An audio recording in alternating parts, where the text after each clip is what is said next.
Maris Racal, bagong pag-ibig ni Tanggol sa FPJ Batang Quiapo. Mainit na pinag-uusapan ngayon sa social media ang posibilidad na si Maris Racal ang bagong pag-ibig ni Tanggol sa long-running kapamilya primetime series na FPJ Batang Quiapo.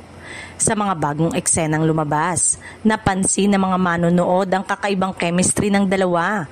May mga eksenang tila nagtatagpo ang kanilang mga karakter at dito na nagsimula ang espekulasyon ng mga fans na may bagong twist sa love life ni Tanggol.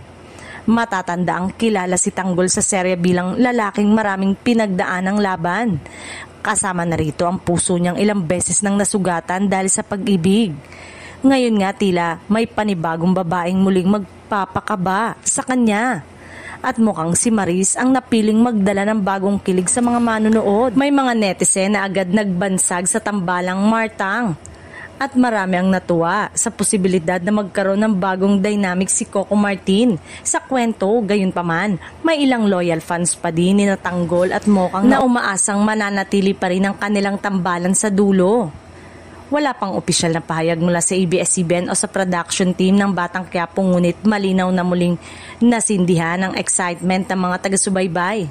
Kung totoo ang mga hula, siguradong aabangan ng lahat kung paano papasok ang karakter ni Maris sa buhay ni Tanggol at kung siya ba ang bagong pag-ibig na magpapatibok muli sa puso ng hari ng Quiapo.